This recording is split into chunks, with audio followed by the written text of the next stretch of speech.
primarias, ¿no es cierto? ¿Qué te parece esta situación, esta decisión? ¿Afectaría? ¿Es un tema de recurso material, como se ha dicho, un factor tiempo? ¿Qué opinas? Muy buenas tardes, María Jesús. Siempre es un gusto estar con ustedes. Creo que efectivamente había algún problema con la reglamentación de las primarias, pero creo que es una lástima que se hayan eliminado.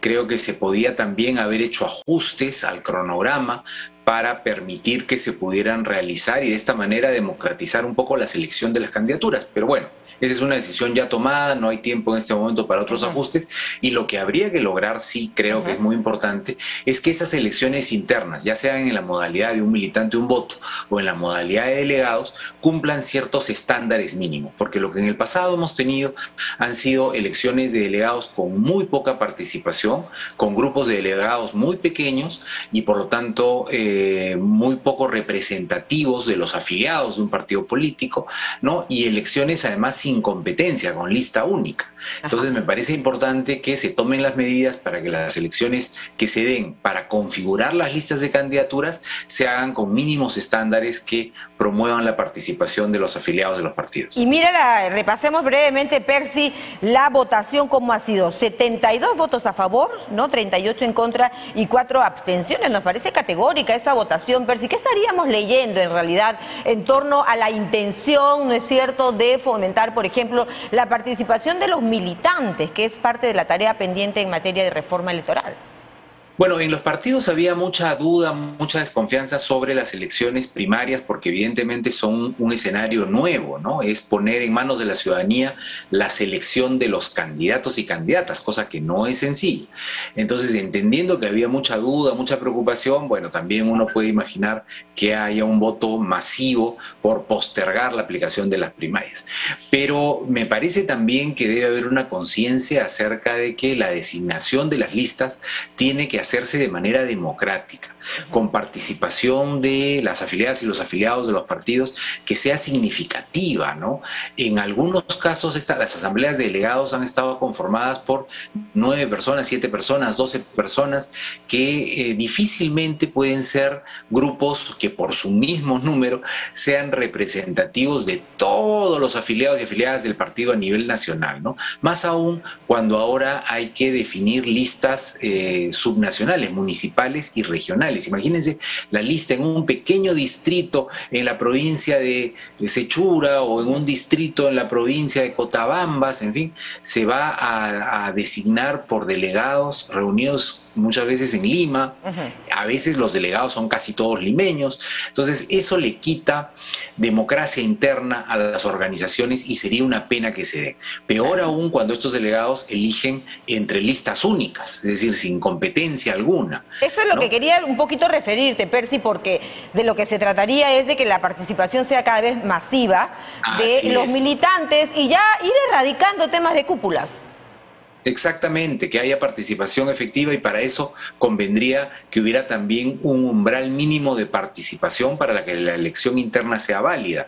No es posible que en una elección interna voten pues 2%, 3% de los afiliados. Debería haber un estándar mínimo de participación fijado quizá en 10%, 8%, y de tal manera que si no votan por lo menos el 8 o 10% de los afiliados, esa elección no sea válida. Ese es un buen punto. ¿Podría entonces carecer de validez o legalidad? En todo caso, creo que son dos cosas diferentes.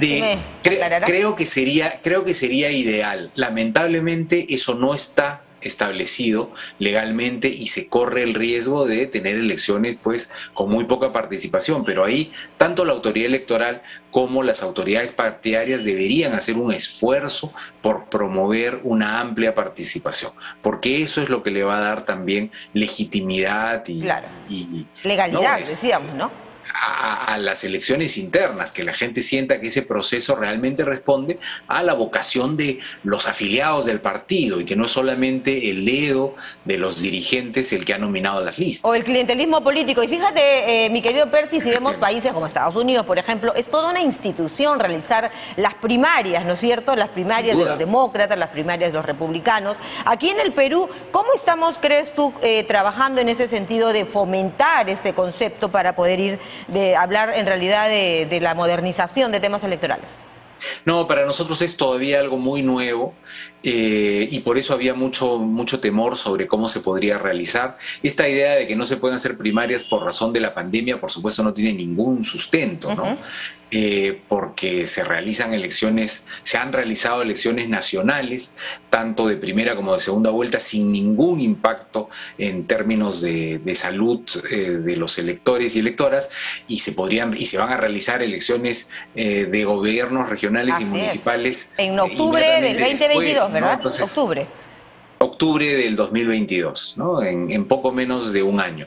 Entonces, lo de la pandemia no es una razón para suspenderlas. La razón es que los cronogramas están bastante ajustados, no se ha podido prever a tiempo los cambios que se hubiera requerido y entonces ahora lo único que queda es suspenderlos e ir a una modalidad de elección que pone la designación de las candidaturas en manos de los afiliados o de delegados. Pero ahora, esa designación habría que hacerla bien. Perfecto. Fíjate, Percy, leíamos en nuestro banner que solo el 2% de los afiliados termina eligiendo. ¿Qué motivaría la masiva participación de militantes? En primer lugar, que hubiese competencia. Si hay listas únicas, tampoco hay ninguna motivación para ir a votar, ¿no?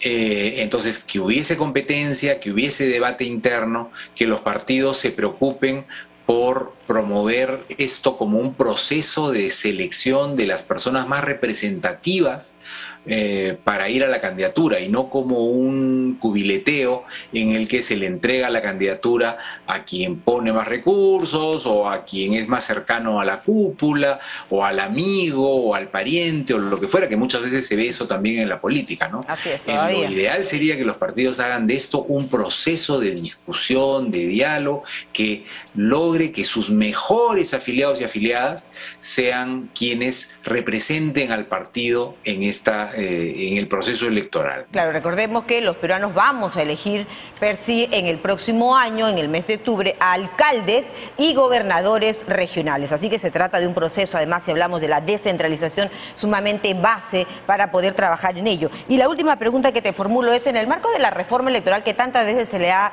mencionado al Congreso, ¿qué está, digamos, como tarea pendiente? ¿Qué tendrías que enumerar, Percy? Bueno, queda un montón de tarea por delante, no tanto en materia electoral para mejorar los procesos electorales, precisar, por ejemplo, cómo van a ser las primarias una vez que se hagan, porque se ha suspendido la aplicación de primarias para el 2022, pero están vigentes para el 26. Entonces, hay que, con mucha anticipación, ahora mismo, ver qué cosa le falta a esa regulación para poder aplicarse efectivamente, cómo hacer para que los cronogramas calcen de manera adecuada, etcétera. Luego, hay una serie de normas en materia de partidos políticos que tienen que ver con cómo desarrollan su vida interna, cómo se desarrolla la transparencia de su financiamiento.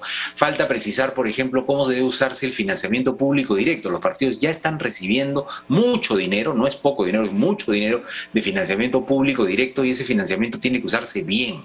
Y ahí quizá falta precisar para evitar que haya un uso indebido de esos recursos, que son recursos de todo el mundo, ¿no? De todos los peruanos. Muy bien. Percy, muchas gracias como siempre por esas aseveraciones y reflexiones en relación a este tema. Percy Medina.